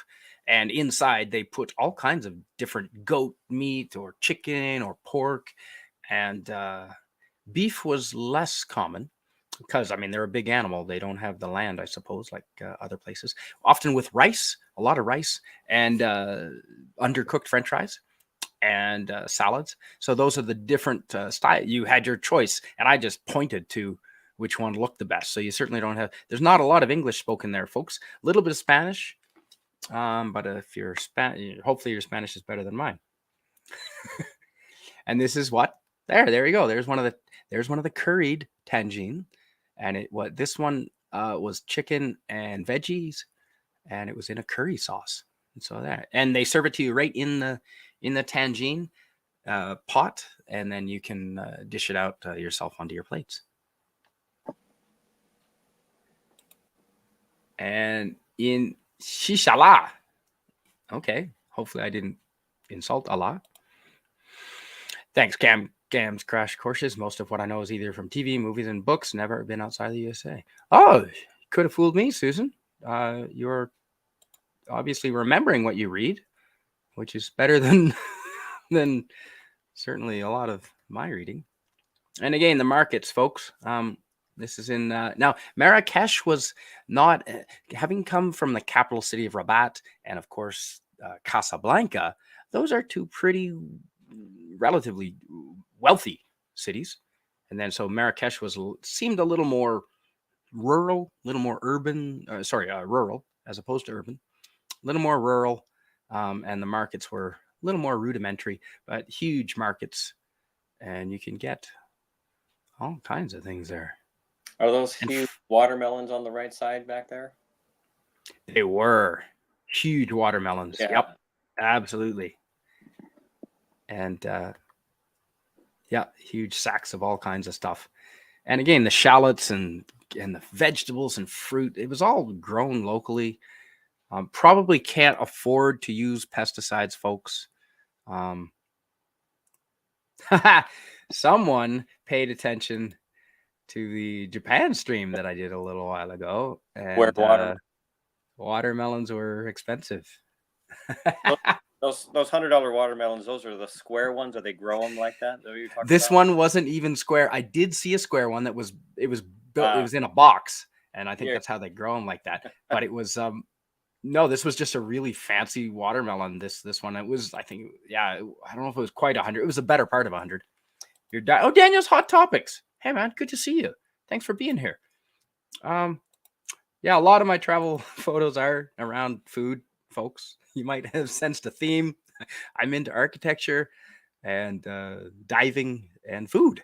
I do travel on my stomach. So, and again, it's Marrakesh was sort of semi-tropical. It's southern, and there's the walled part of the city, the old walled part of the city around the medina or the marketplace. It is going fantastic, Daniel's Hot Topics. Thanks for asking. Last night was the last night that's gonna get double digits below the point of freezing. So winter's over. Spring is here. We are in single digits below the point of freezings at night, and that is awesome. If you're Canadian, that's good. It doesn't sound good, folks, but it is good. And this was a mechanical crane. Like I'm into construction. Some of you might know. And so whenever I go traveling, if I see a construction crew going to work, I try and take pictures of them just so to contrast for over here. And this was, the cement pads are in there as weight and ballast, and it looks like they're just using a crane with a little electric motor on it, and mostly done just by hand.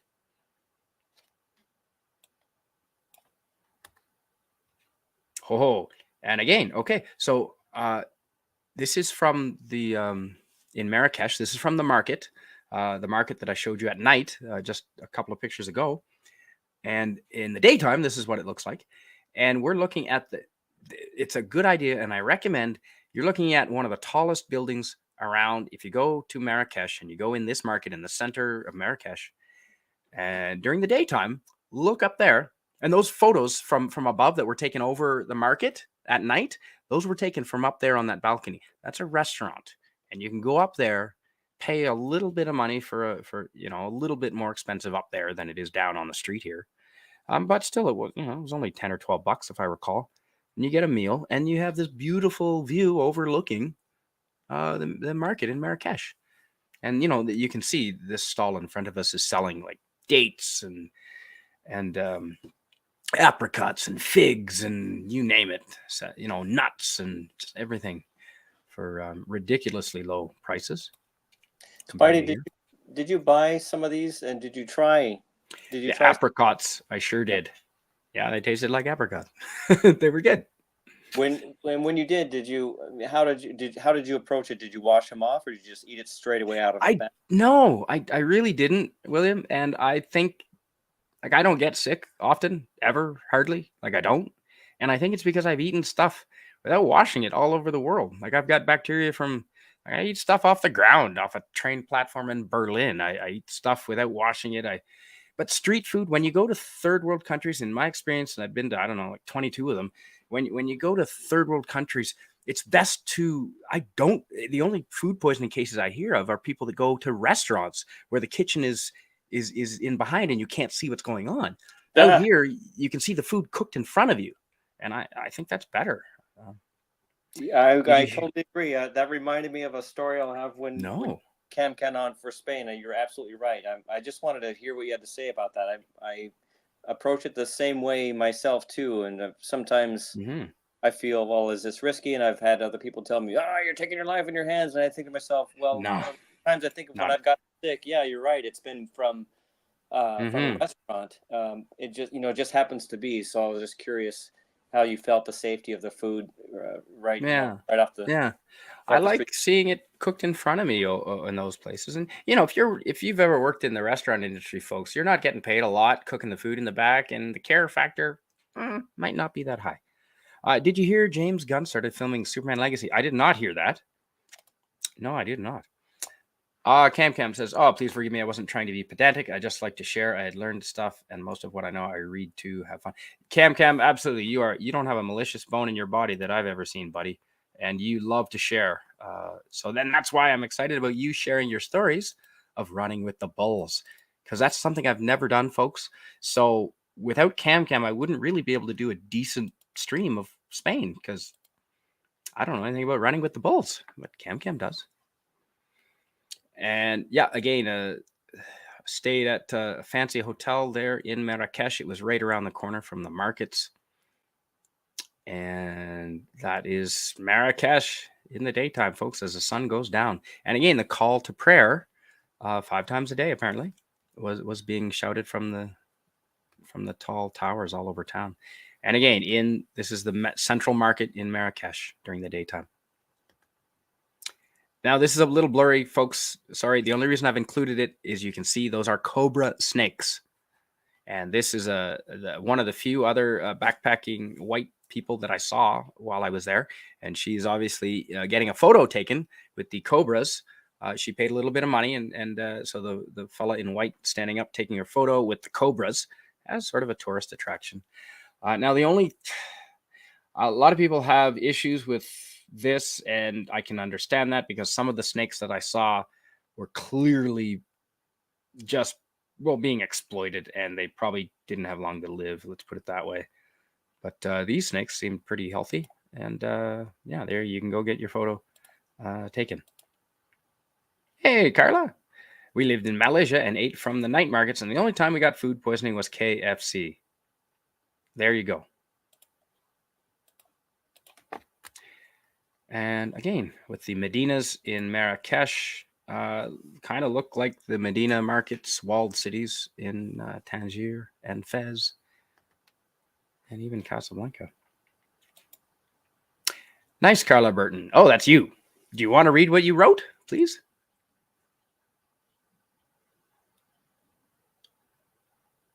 William? Sorry about that. I had the mute on. Uh, You were reading to yourself then.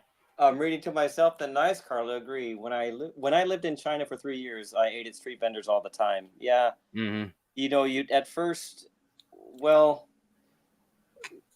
Yep, in China agree. they've got a lot of restaurants that cater to Westerners, and you try that for the first couple of weeks, and then you suddenly think I'm really not getting the experience here. And Oh, that's about the Superman. oh, I'm sorry. Oh no, sorry. You please. I interrupted you. Please continue. Oh no, yeah, I didn't know if I had gotten off track there. So Nope. yeah, so I eat it in at street markets all the time in China, all over the place. I can't recall ever getting sick once. Mm-hmm. Maybe if I did, it was pretty minor. But uh, in fact, I don't know. I think there was only one time in the whole 3 years that I ever got sick. In Really? And yeah, that you were had in Yeah, 3 years you said. Yeah, and I think there was one time, and it wasn't even a full day. Whereas Wow. in Spain, I was only there for 2 weeks, and I got sick, and it was heinous. And it was at a nice restaurant. It was pork. I know exactly what it was. I think I know what they did wrong, but Oh. I think it was either undercooked or spoiled, and it was nasty. So anyway, I don't want to drag it Hmm. down right now, but yeah, I've I have a pretty good experience of like a life experience with street vendors. Only, Same. yeah, Same. it's like it feels like you can't really explain that to folks who haven't done it. They No, they don't trust it because they don't yeah, understand until they get there. So yeah. this is one of in Marrakesh, you can rent a pension. It's referred to, or sort of like a guest house, and you can stay right in the walled city, the old walled city, again called a Medina, I believe. You can stay right in there. It's massive in Marrakesh, like absolutely massive, and you really can find a really nice place for not a lot of money. This was the Riad. It's called a Riad. That's right, a B&B or a pension, or I believe they call it a Riad. Again, my pronunciation. And this was, I believe it was Riad Victoria. The name was Victoria Riad. And again, I'm going back over 10 years. And it was really elaborate and fancy, and it wasn't expensive. I think it was like $30 a night. It was fantastic. It was very this place right in the Medina, right in the walled city, and it was quite fancy. And the only reason I did it was because it wasn't really that expensive. I mean, what else am I gonna have a chance to stay in a fancy, decorated, really nice place like this? I think, yeah, it was $30 for two of us a night, And that was your and own. You with a had your own. rooftop, with our own room, our own bathroom, and a rooftop. We were the only ones staying there, actually. And so the guy really took good care of us. And he served us food I'm up on top of the patio up top there now on the rooftop. The view wasn't that good. That's why I didn't take photos. But yeah, he served food up to us up there. It was quite nice. And again, like kids selling candy on the streets. Just everyone is just trying to, make an honest buck and doing their jam, trying to. And yeah, this is, again, you can buy um, all kinds of goods out in the street, in the markets. Just a great selection. Yeah, Christopher Dominguez, the cobras. I didn't go near them because I wasn't sure how poisonous they were, but can't be a good thing, right? Hopefully they milk them each morning. I don't know. James, according to Daniel's Hot Topic, James Gunn started production on Superman Legacy. They started filming the first scenes, but don't want to spoil anything. It's probably smart. Do you mind reading what Cam said, William, if you don't mind? Cam says, I've been all over northern Spain. If you draw a line west to east from the city of Bilbao. Yep, sure.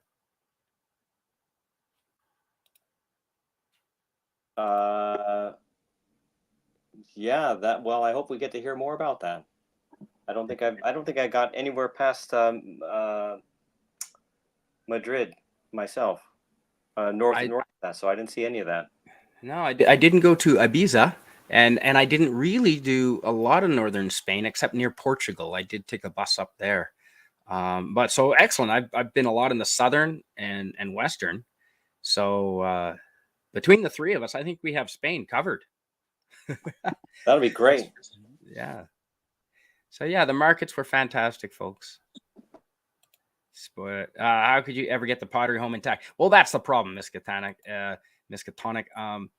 I think I would mail it home. I wouldn't. I mean, I have been pretty stupid, and I backpacked around the world with a friggin' didgeridoo in my backpack, and you name it, all kinds of like Japanese sake ceramic things, for pouring the Japanese sake. So I've done it. I don't recommend it. Heavy and breakable. Mail it from Morocco would be my suggestion. And yeah, this is just, the streets around. So now I'm driving from Marrakesh, and we're going way inland to the Sahara Desert, if memory serves. And this is just typical, riding on top of the truck of stuff. Donkeys, typical highway. So this is in the countryside going between cities in Morocco, folks. So it's not all photos of the cities and the tourist sites. This is the countryside, folks, from a bus. Sorry, this is from a bus window, and it's dusty in Morocco. So the pictures through the windows are what they are. But this is just traveling between Marrakesh, and I'm going into the interior here towards the Sahara Desert. And people start building on the hillsides, and these are just mud huts in the countryside, folks. Wow. Oh, well, that's very generous of you, Cam. Yeah, bubble wrap. Yeah, that's generous. Oh, or unless you're not giving them away as gifts, and you're bringing them home for yourself, that's cool too. I gave a lot of my stuff away that I brought back, but I did keep some. Have I ever bought a duduk flute? No, I didn't. I probably saw one, but I didn't buy one. It wasn't on my list, but yeah. I'm not musical. So again, this is just traveling around the countryside, folks. Cacti, lots of cacti, lots of desert. And yeah, there you go. There's French. I can read that. It's emergency exit on the bus window. And underneath the French is obviously the Muslim Arabic translation of emergency exit. And again, these buildings are just built next to cliffs, and I think they use the materials from the cliff sides to build the houses with. And these are just mud buildings. Shipping must be pricey, I'd imagine. Way more than you paid for the item. Probably. I did send a package from India. Shipping was actually not that bad because I did it by sea. Took 3 months to get there, and that was cheap. So if you don't mind going the slow route, not by air, it's not that expensive, or it hasn't been in my experience. And yeah, donkeys. Yeah, see, I told you there was lots of asses in this earlier, Miss Gatonic. I think that was you that said that. And just the countryside of Morocco, man, dusty as hell, headed towards the Sahara inland from the coast. And here's a small town that you can book tours up the Sahara. They take you out in a car or a taxi to get to the Sahara Desert, and then you can stay overnight or two. And this is a smaller, dusty town, though. All I remember from this was dust and no aircon in the hotel, and just like a Wild West town. I mean, it looks kind of developed, but it was very much a Wild West town. And here's a map of Morocco. And right now, oh, can you see my cursor down there? No, you can't. Can you see my cursor on the screen? I cannot. Oh, there it is.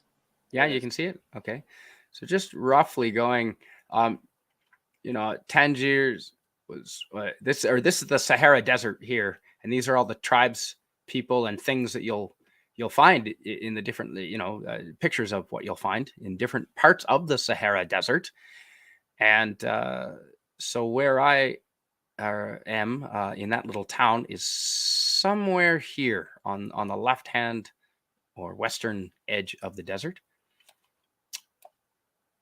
And if I could read Arabic, I would tell you what those place names were. But you can see from the pictures what's there in the Sahara Desert. And yeah, again, a dusty town, loading onto the bus. And there you go. That is the Sahara Desert. That is the camel. And the fella toured us around on camels. Camels are not like horses. It's a 2-stage get up. So they lift the front end up. There's the back end. I think they lift the front end up first, and then you're up, and you think you're up, and you're not up. He's only halfway up, and then he goes up again.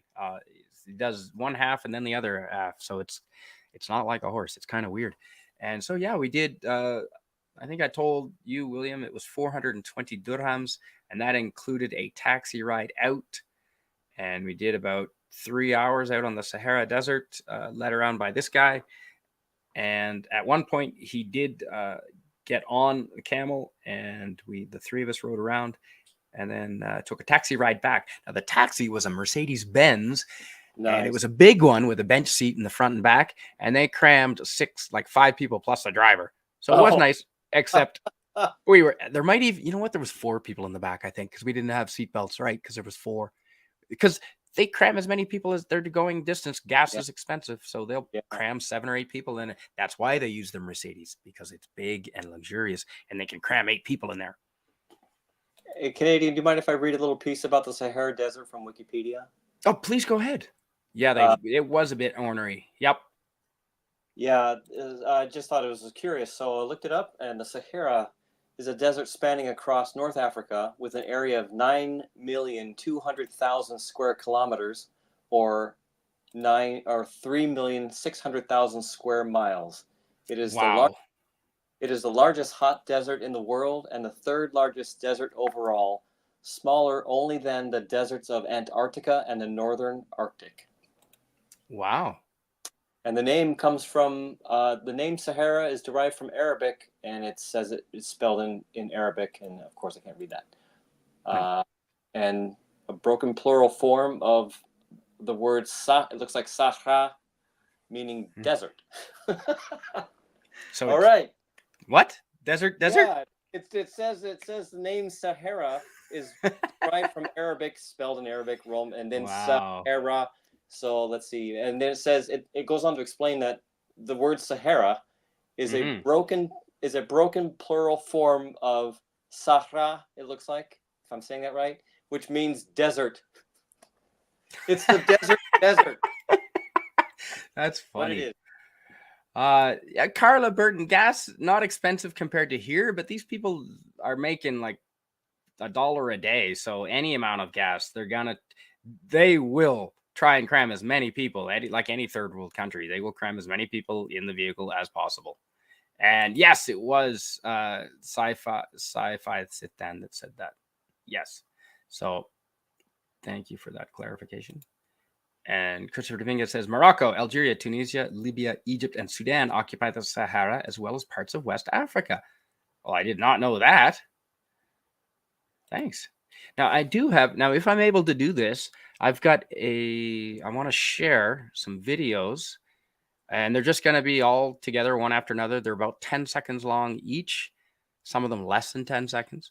And I've got about 6 videos here that I'm just going to play all at once if I can manage to do this. And I'm going to do it with sound,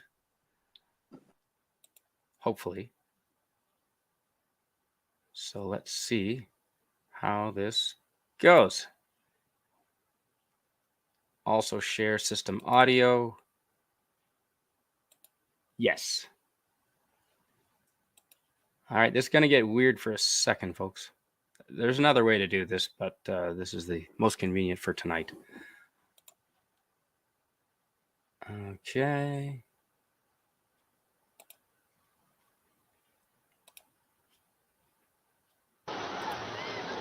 Typical Moroccan beach, just north of Casablanca in Rabat.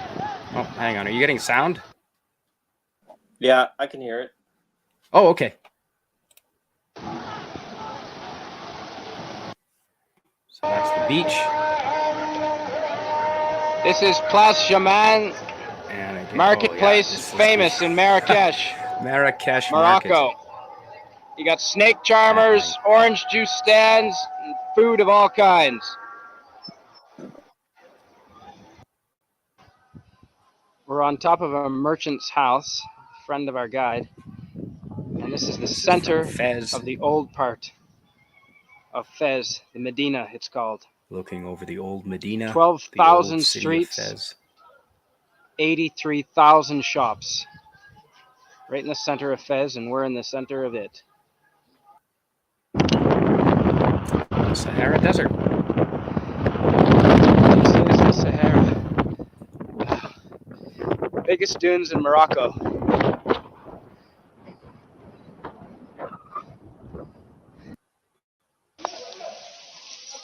We're in Fez at the only tannery in the world where they're tanning all the leathers. Use sheepskin, camel, Fez, and cow to make leather.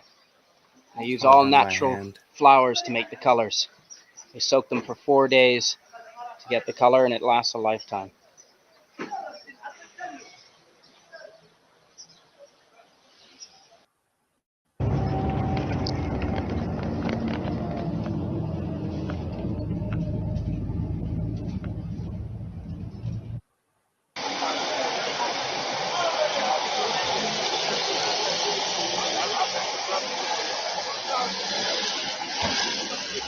Yeah, Fez was an amazing place. Okay, and here is looking from the top That's of the Rock Africa. of Gibraltar. Mediterranean Sea.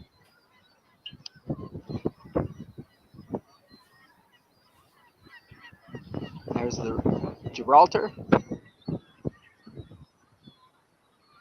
And there's Spain.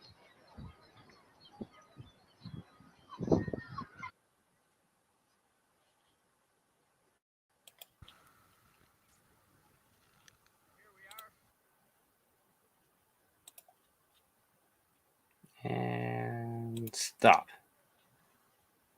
There we go.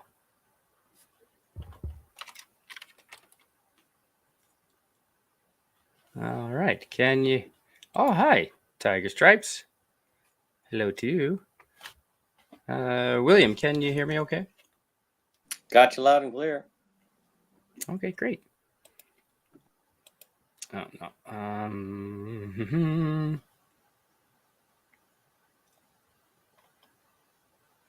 And let's see. No, why aren't you? No, it's not cooperating. It won't.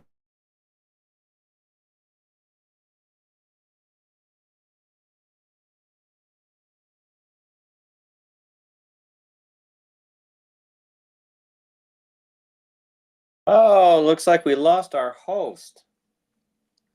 I think he had some problem stalling with his video because I'm watching on a separate screen and it was stalled for a little while. And it looks like he has dropped out. Here we go. Hang on 1 second. Let me see. I've got a side message from Spider-Man now. He's having a little bit of internet issues, so he will be back. So while we're waiting, let me just make sure he knows that I'm here getting his messages.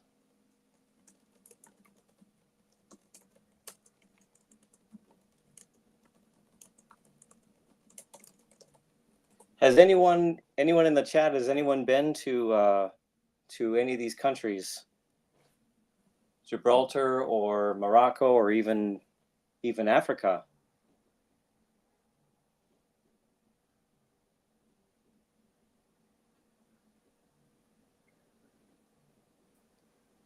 Hello. Oh, and he's back. Hi. Can you hear me? Yeah. I am so sorry. Canadian Wilderness Internet folks. I apologize. Canadian Wilderness Spider-Man. We really didn't have much time. No, go continue. Yeah. Thank you so much for being here. I see. Well, we've ran about an hour and a half, and I really appreciate your time here. And we have. Oh, hey, Big Steve. Thanks for being here. Welcome. And Tiger Stripes. I was trying to say hello to you before I got booted. I got booted out of StreamYards unexpectedly.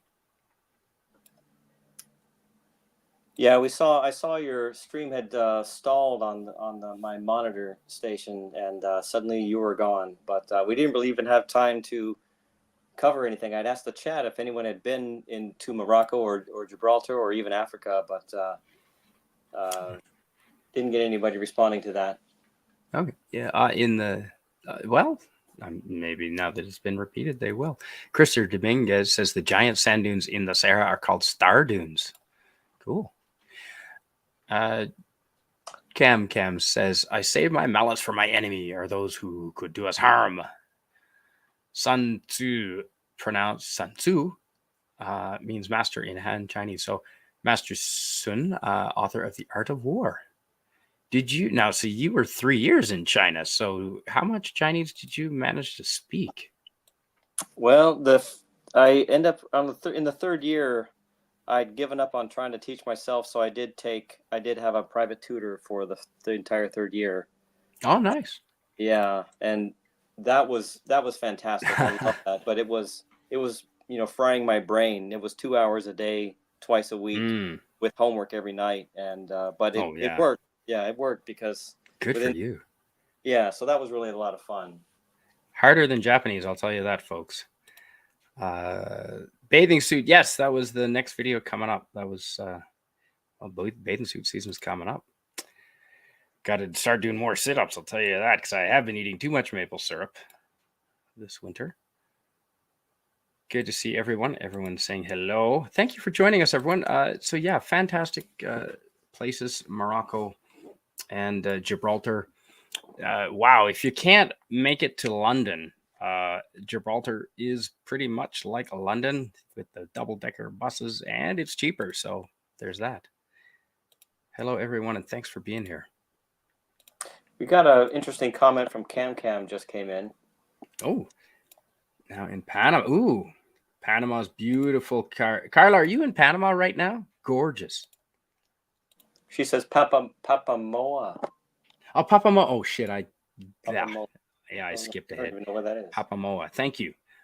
Part of Samoa, maybe, or part of New Zealand. Who knows with Carla Burton? She's way over there.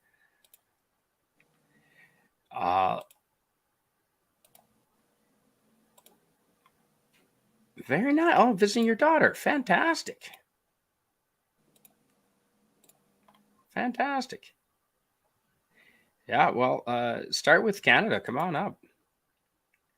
As long as you don't mind. Yeah, USA is pretty cool. But it's cool to visit. You don't have to live anywhere, but you certainly. That's awesome. That is awesome, Carla. I love Australia. For anyone who hasn't been to the United States, there's some very unique places, and then there's a lot of it that's just the same everywhere. So if you can visit some of the very unique places, I think you'll really get a lot out of it. Like especially the coast, I think is really nice. I've never lived there. I've only been there a couple times, but really beautiful areas like Boston, the whole area in Connecticut, really beautiful stuff out there. Unique, the gorgeous old New England. Oh, this is the comment, Spidey. Yeah, Gibraltar, also known as the Rock or Rock of Gibraltar, a very strategically important spot for controlling passage between the Atlantic and Mediterranean, most recently in World War II. Well, you're right, Cam, because when you're on top of the Rock of Gibraltar, and I'm telling you from personal experience, and you probably know, that you can see across the Straits of Gibraltar to Africa, and you can have a cannon up there or any kind of artillery. And you can absolutely see all the way across, and you can definitely patrol the entrance into the Mediterranean, no question, with artillery from up top of there. Heck yeah, you can. Absolutely. So yeah, thanks for being here, everyone. And so you saw the video of the Rock of Gibraltar at the end there when I was showing you the videos back to back? Yes. And so you got a kind of an idea of what it was like up top there. But yeah, Tiger Stripe says you can get married in Gibraltar that way. The Beatles, hey? I don't know that line. That's weird. I haven't heard that before. I'll keep my ear out for that, Tiger Stripes. Thank you. Held in World War II by the British and still administered by them. Well, that's probably why they're still there, is because of World War II. Yeah. Oh, that's awesome, Carla. Enjoy time with your daughter and your granddaughters. It's in Tauranga. Oh, that sounds like New Zealand.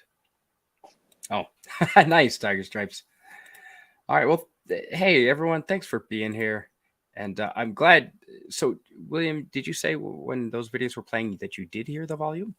I did hear the volume, yeah. And I checked it real briefly on the my monitoring computer, and I could hear it. Yeah. Okay, thank you. Because yeah. I think that caused StreamYards to crash. That might have been the issue, because I couldn't hear it, and then I lost everything, and I wasn't sure if you could hear me or not. And then, awesome. Great Lakes is a great recommend to those visiting the United States. Absolutely. Yeah. 100%. I like the States. I do. And you know what? If Canada keeps going, if Canada doesn't change, I am moving either to Mexico or the States, Texas specifically. Texas. Somewhere there. Oh, Ballad of John and Yoko. Thank you, Tiger Stripes. Okay. Where they mentioned Gibraltar. Yes, late summer wanted to become autumn. Nice, Carla. So yeah, there's Gibraltar. Absolutely spectacular. I enjoyed it.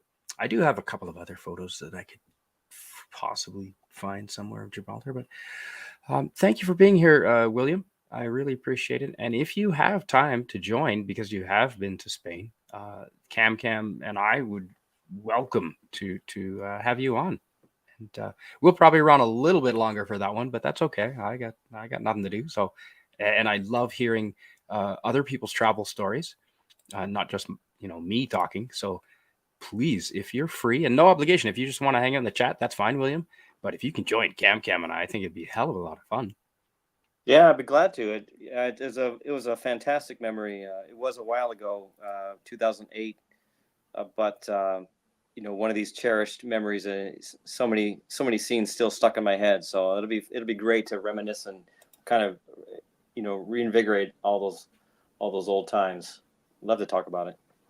And appreciate you Hey. on today. That was awesome. Thank you, Spider-Man. Oh, thanks for being here. Hello, Deej Odyssey. Thank you for being here, Deej. Always happy to have you.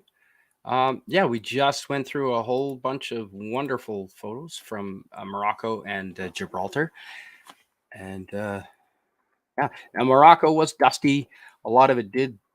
I mean, this tannery smelled like, animals because it was a tannery. But yeah, it was an interesting. After 2.5 weeks there, I was done. I was happy to go somewhere that had less dust, and here everyone, because of it's a very not a rich place. You can, like, even asking directions, like in the Medina here, when you're running around trying to ask directions, you can ask directions, but they'll want money for it. 10 dirhams, so that's like less than $1. But I mean, and I lived in Whistler Ski Resort, and if I could tell you how many times a day I had to give people directions, that's just part of living in a tourist town, man. If I go to Casablanca, I'm gonna ask for directions. And I didn't give money for directions. I did give some kids some of those sweets. I did buy a whole bunch of sweets from the sweets shop that I was showing you, and I did show those. But yeah, this is Morocco, and it was great to see. I'm glad I got to see it. But I couldn't spend much more than just a couple of weeks there. It would have done my head in. I needed to get somewhere clean and where you didn't have to question whether people were trying to take your money or take advantage of you. But yeah, this is a great stream. So thanks so much for joining. Absolutely. And yeah, we'll end on Rick's Cafe, perhaps, if I can cycle back to that. That's the beach there in Rabat, town of Rabat. And let's get to the end of the show. So thanks so much for joining, everyone. Happy to have everyone here. And Tiger Stripe says, I'd love to go to Casablanca, but I don't think it's in the cards for me. Hey, well, you never know, because I was in Spain and had no intention of really going to Morocco. And then, oh, that's good to hear, Carla. Glad that your daughter is fun. And big blue eyes, yep. That'll hard to say no to those, eh? It is, Carla, being by the beach. Absolutely. Look, ooh, good vocabulary there, Cam. Thank you. Thanks, everyone, for being here.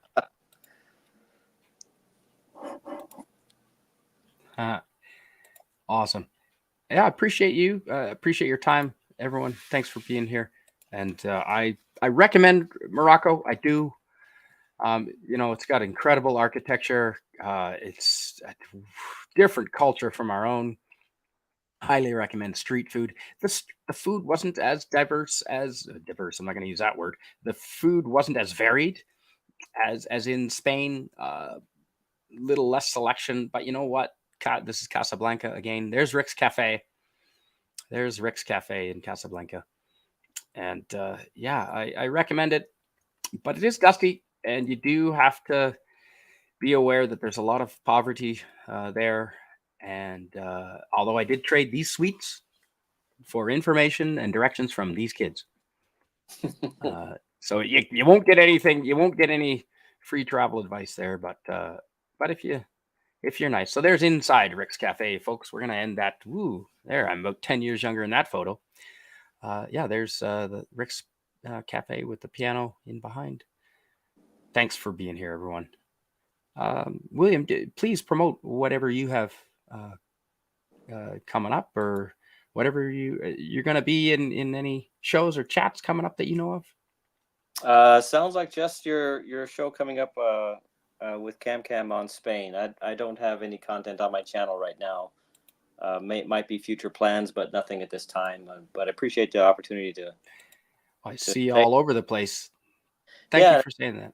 Yeah, I appreciate your opportunity to bring me on and be a guest tonight. This has been a lot of fun and beautiful pictures, and I really like. I miss the opportunity that I regret the opportunity that I missed at the time. You know, in definitely 15 years ago or more. Mm-hmm. And it's hard to. You always remind yourself, well, if you're not going to do it, when are you going to do it? Now is the time, and yeah, it's so easy to put things off, and then you realize, well. The opportunity may have passed. That's exactly right. And so, I came to Morocco from Spain via Gibraltar, a 2-hour ferry, like I said. Now you said you've been to Spain, and I'm excited about having you on with Cam this next Thursday, and we can do it a little bit earlier, depending on the schedule for each of you. But what parts of Spain did you go to, and how long were you there for? I was in the south, Andalusia. And so from Seville and Granada and some little beach town that I do not remember the name of the city, but I kind of made a triangle, and then back to Seville, and then back home from there. And I was there for a total of 2 weeks, and it was just a vacation. I was coming back from India, working. Ooh, you've been to India? Yeah. Okay. Yeah. Would you like to be a part? I don't know anyone else who's been to India. Would you like to be part of that stream? Oh, of course. Oh, I got some stories for India. Okay. We're doing in the next couple of weeks or months. We are doing India together. I spent a month there, a whole 2 week. Oh man, yeah. I have to find some video that I shot, which is just nutso. It's just craziness. The traffic, and this is back in 2008. Traffic in India. Oh, how much you took videos? Yeah, I got good, because I have photos and I didn't take as many videos. Yeah, awesome. It's cool. I mean, it's crazy, but it's. Dude, you've been to India. I can't explain what India is like to anybody. Yeah. Out of all the places I've been, India is the most wild. Yeah. Anywhere on the earth. And it is, and the people there they're so kind. It's just nuts, isn't it? It melts your heart. They're so kind. I'm gonna have to write down a handful of my favorite stories and just have them prepared because. Okay, it's on. Experience. Yeah, so I did that. Oh man, I'm excited. Yeah, I'm there. I'm absolutely. I did not know that. No, that's not it. I did not know that you have been to India. That's fantastic, man. I spent a month there and 2 weeks of being in the cities. I had to get out, and I went up to the Himalayas and spent 2 weeks up there just to get. Oh, wow. All right. You understand what I mean. 2 weeks in the cities, man, and I was ready to pull my hair out. All right. Here it is. Oh, beautiful. I love it. God, that's a great shirt. Yeah, you like this? Yeah. This is the same one from the photos, folks. And is that too much light? I'm trying to get the lighting right here. Is the embroidery pressed over it and stitched on, or is it actually into the shirt itself? Looks, boy, it looks. I don't. I mean, I think it's made and then they stitch it such an odd. onto the shirt. Yeah, and it's got these little balls that loop into the loops there, and it does it. But it's nice and light.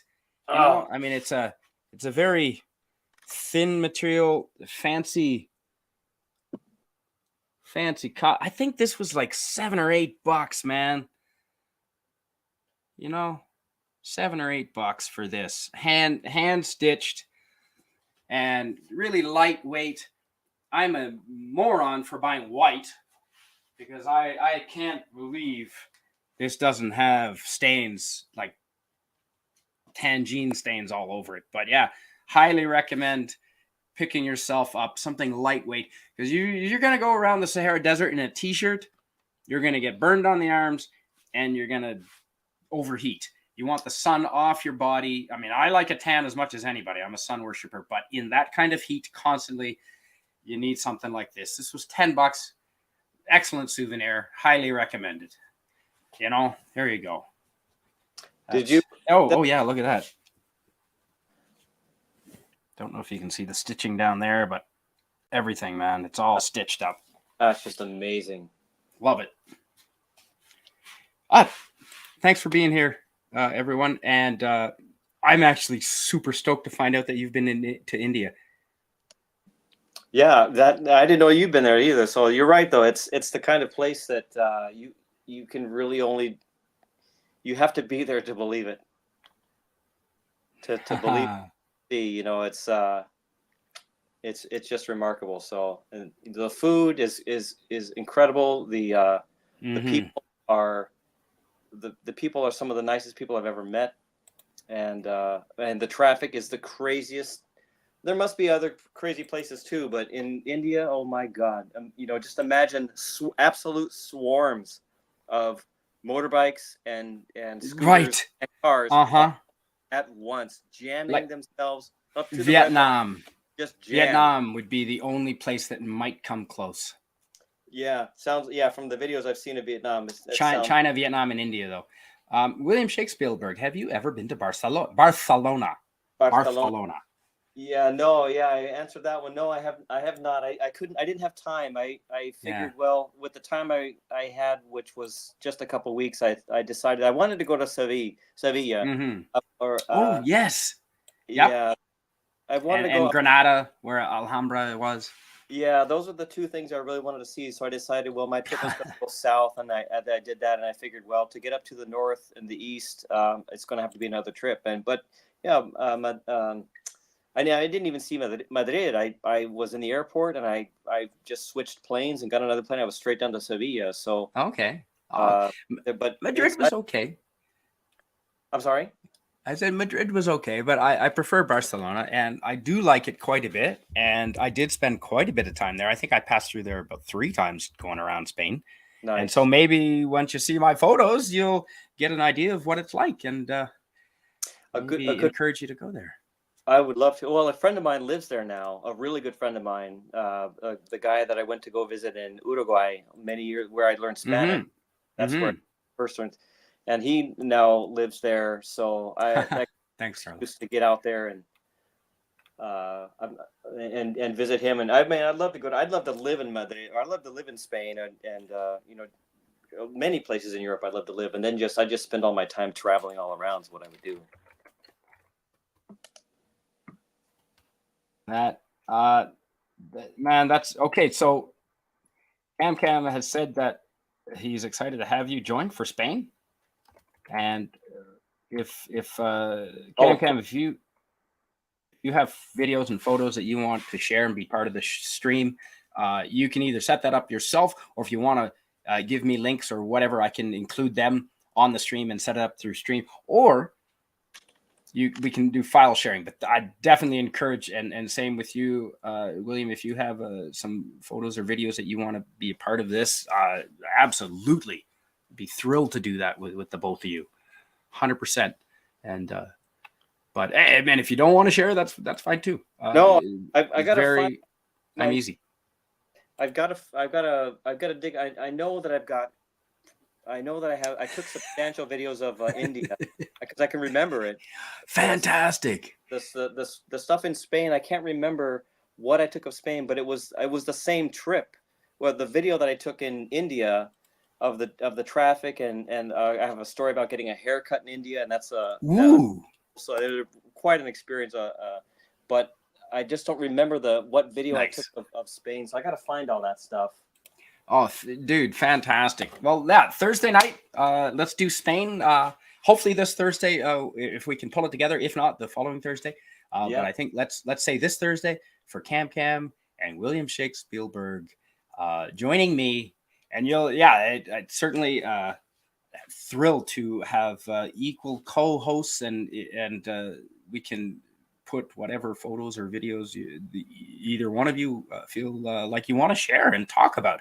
Fantastic. And man, you've been to India. You're probably one of the only people I know that I can actually talk to about India, because man, if you haven't been to India, I can't even describe. There's no place on earth like India. And I just cannot.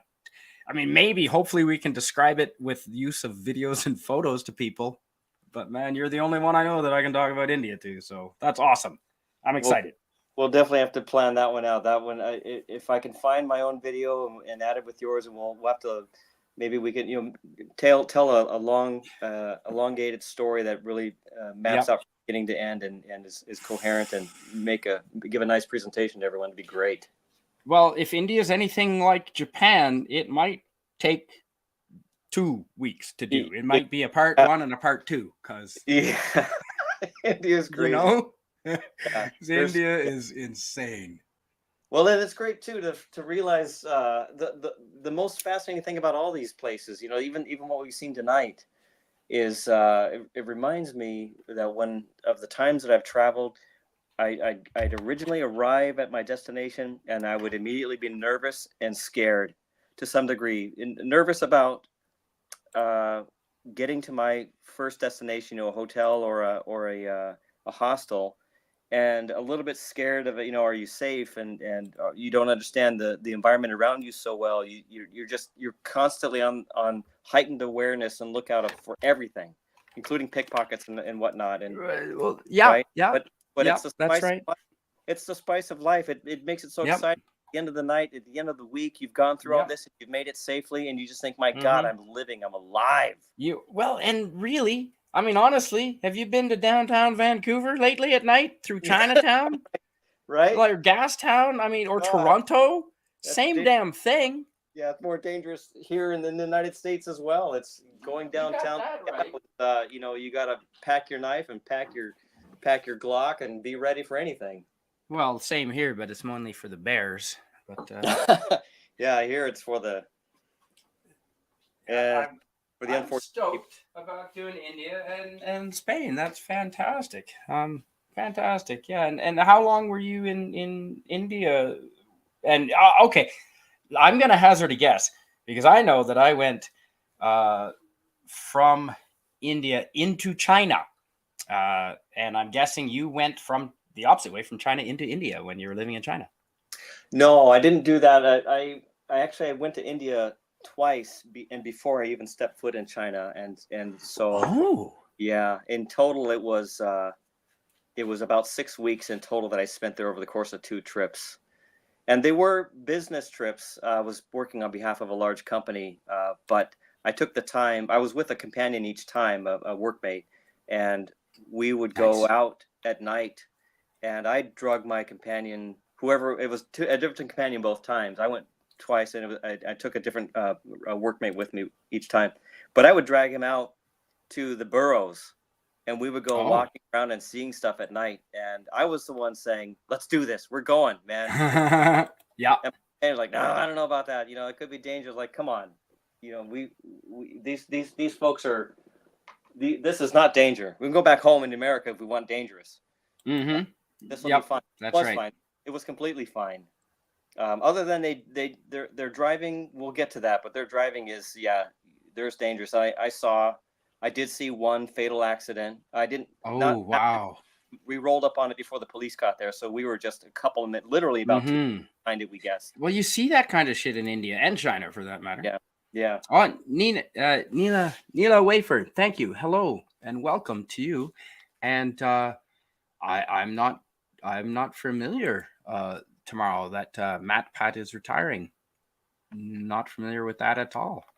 But obviously, it's sorry to hear that. But hopefully, we can cheer you up with some wonderful discussion about next week's Spain travel show. Next Thursday, Spain, folks, with special co-hosts, equal co-hosts. I'm William Shakespielberg and Cam's Crash Courses. So I'm stoked about that. And yes, you're absolutely right. Going through the Himalayas to get across India to China. Yes, flew across. I was in the Himalayas of India, but I didn't go overland. I heard some sketchy stories going through that area, but I did fly. And let me tell you, flying over the Himalayas was incredible. And I believe I have photos. I don't know if I have a video, but I do have photos. Oh, I'm sorry to hear that, Nilla Wafer. Well, I'm glad you're here with us at least. Deej, hello. Food theory. Ooh, I do like food theory. All right, well, that definitely would help. Absolutely. I'm a big wine guy. And when you travel on your stomach as well, William? Oh yeah, you have to. I mean, that's half of the trip is experiencing the foods and the local spices and things taste. Normally they taste different. I found in their native countries than our versions here that we get in the States. So, Chinese food especially, it's rare to find a Chinese restaurant. Now I only know this now that tastes like the food that I ate in Beijing. Right. But I do know one. I actually know one in all of Seattle that I've experienced that I would say, no, this is it. They're using the same, and I think it's spices really is what it comes down to. Yeah, maybe. Because the basic ingredients of various food can be roughly the same, but the versions of spices that they'll get here in America won't be the same versions that they'll have there. Oh, right. So that's it. Right. It tends, and then also the spiciness. There's in both India. Yeah. I just remembered an underground restaurant I was in India called Thava. I'm going to destroy it. Forget it. It's it was a great underground restaurant, and the food was so spicy and it was so good that your face is melting, and you have to eat more. Oh wow! And you have to eat more. You have to eat more. Yeah. That's awesome. China too. There's in Beijing they've got this dish that would be boiled fish with these little tiny spices. They were like little tiny balls, like pepper balls, the size of a. Oh, okay. And you eat the whole thing, like bones, head, and everything. Yeah. The fish is all. Yeah. They just take fish and they drop it in boiling oil and cook it. Yeah, and but you're trying to avoid eating the little balls. You can't really avoid it, but it makes your lips go numb, literally numb, and it's just your face is on fire, your whole damn face. Oh. And then prune juice to go with it. Prune juice or plum juice? Okay. Plum juice. Well, I do like spicy and really spicy, right up to the point where it's just pure pain and you can no longer taste flavor. Pain is not a flavor in my books. So right up to that point, I'm all in, and I can take it pretty spicy. Like I go pretty good. I have eaten a spoonful of wasabi before while living in Japan. So yeah, I can do it. But well, thanks everyone for being here. We're wrapping this up next Thursday, next week. Like I said, we'll be doing Spain with important contributions from William Shakespielberg and Cam's Crash Courses. And I'm totally stoked about that. Because like I said, I hadn't done a lot of northern Spain, and I haven't been to some of the places that both you and Cam have been to in Spain. So between the three of us, I think we're going to have a pretty comprehensive show. You have to be careful riding camels. Unlike a horse, camels can bite you while you're on their backs. True Ooh. story. They absolutely have a long enough neck that is flexible enough, and they are ornery. Milk is the cure for extremely spicy foods. Yes, anything with fat. Whipped cream, like whipping cream, the liquid form, is also very good. Good night, Daniel. Good night, Neil Wafer. If you're here, hopefully you're amongst friends. Thank you so much, everyone joining. I mean, Andy Masterson, thank you to you. You were one of the very first people in the chat. Miskatonic Madman, I think you were the very first one, going way back. Daniel's Hot Topics, I appreciate you. Ray Lucard, Sci-Fi Nation, Sith-Fi Dan, Sci-Fi Sith Dan, Lemon Pie, Susan Dolan, everyone. Thank you. Carla Burton, Christopher Dominguez. Great participation. I know Matt G was here, Tiger Stripes, Big Steve. Hopefully, and you, William, and Cam. Really appreciate your contribution. Look forward to next week. Yeah, thanks again, Spidey. And Deej Odyssey was here. Oh, shoot. Thank you. Deej Odyssey. Yes. Thank you. There was someone I was trying to remember. Yeah. You are being redundant if you call it the Sahara Desert, like calling the Rio Grande a river, since Rio is a river in Spanish. You're absolutely right. That's great. Absolutely right. Okay. Thanks, everyone, for being here. We had some great photos with our co-host, William Shakespielberg here. And have a good night. And we will see you next Thursday for a fantastic evening talking about Spain with Cam and William Shakespielberg. And there's Inside Rick's Cafe on our way out. Good night, everyone. Thank you so much for being here. See you next week. Thanks, William. Thank you. Thanks, everyone.